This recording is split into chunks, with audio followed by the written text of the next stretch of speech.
relationship issues ay isa po sa mabibigat na problema ng mundo. And once you let pride get in the way, you do not have the Word of God in you, I guarantee you, mag-aaway at maghihiwalay kayong mag-asawa. And worse is, your family will be destroyed. Kaya marami pong mag-asawa ang nagsasama, pero may rift po sila. Bakit?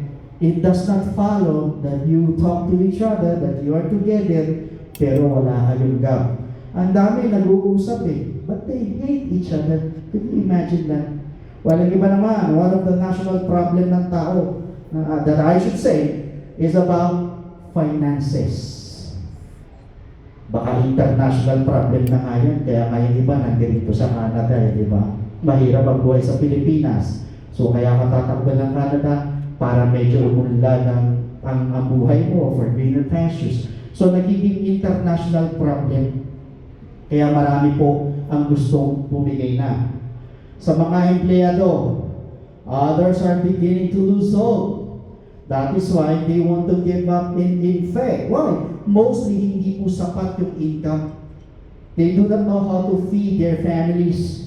Kulang ang pantustos. Otherwise, walang pambayad ng tuition kung hindi libre ang tuition, not like in this place sa Canada.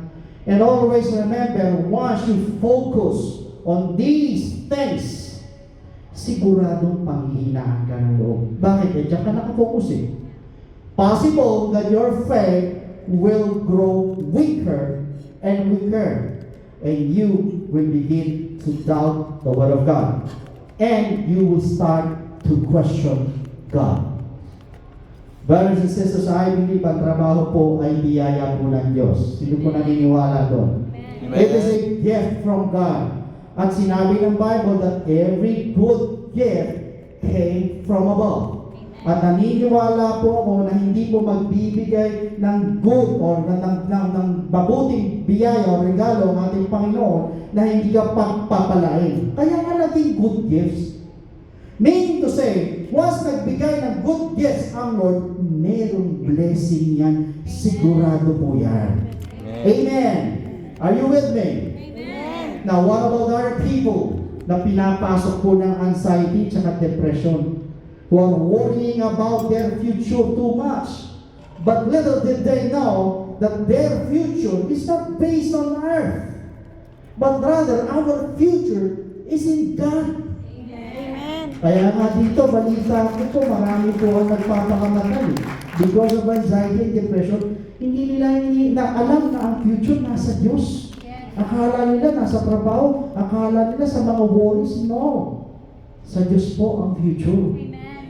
Pero information, ladies and gentlemen, Satan will really try to get in the way to destroy your life.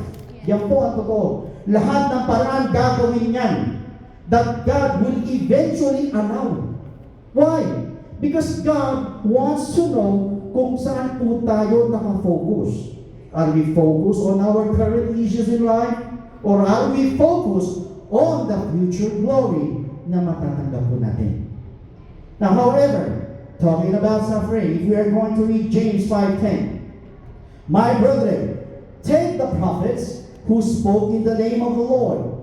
So that means all of the prophets back then, like Moses, Abraham, Isaac, Jacob, Joseph, all of them experienced sufferings and hardships.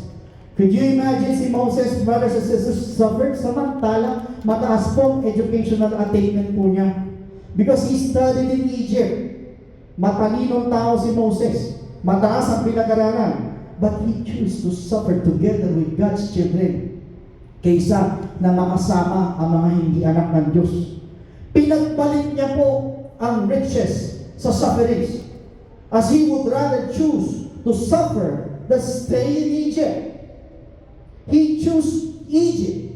If he choose Egypt, at once namatay po ang Pharaoh, siya po yung papalit. Imagine, mamatay ang Pharaoh, ikaw na ang papalit. That means, he will be the king of Egypt. Pero mas pinili niya yung sufferings in the wilderness. Mas pinili niya. At kapag sinabi po natin wilderness, there is no water, there is no food in the wilderness, not even clothes or shelter. Wala po. So it is nothing more like Egypt na nandun ang lahat ng klase ng magagandang bagay. Pero, pinagpalit po niya. Meaning to say, he would suffer for as long as kasama niya po ang Diyos. Basta kasama niya ang Diyos, walang problema sa kanya. Why? Still in James 5:10, as an example of suffering and patience. Uulitin ko, as an example of suffering and patience. Lahat ng mainitin ang ulo'y magsabi ng amen. Opo, may amen. So, ibig sabihin, pag mainitin ang ulo natin, di ba, medyo nawawala yung pasensya. Sama nyo na rin ako ron. Hindi lang ako nag-amen. So, ganun po talaga. Ito po sinabi. So, brothers and sisters, ang sabi ng Bible, as an example of suffering and patience, if there is someone among this crowd who are suffering, just a little more patience. Kunting pasensya lang, kapatid. I believe that those sufferings that you are experiencing right now ay hindi po magtatagal. And I guarantee you that God allowed those sufferings dahil meron po siyang purpose. Amen. With those sufferings that you are experiencing. That is why everything that is happening in our lives, whether it be good or whether it be bad, God has a purpose on those things. And one good example is Job. James 5:11. Indeed, we count them blessed who endure, who have heard of the perseverance of Job. For your information, si Job po ay isa po sa mga tao sa Bible na nag-suffer. Take note, severely. Job suffered severely. Imagine all of his 10 children died. 10 anak mo mamatay. Baka ang iba po sa atin, isa pa lang ang anak mo, baka parang ka na rin namatay o mamatay ka na rin. Ito mga kapatid, 10 children died. Aside from that, yung kanya pong business was bankrupt. Everything was gone. At dito po natin makikita na hindi po tayo pwedeng magmalaki po sa Diyos. Because one day, pwede tayo pabagsakin ng Diyos with just a snap of His finger. Imagine, namatay yung 10 anak, bumagsak pati hanap buhay, and to make matters worse, nagkaroon pa po siya ng sakit. Could you imagine that? Meaning, he was suffering from all sides of his life. Mapa-emotion, mapa-finances, pati physical.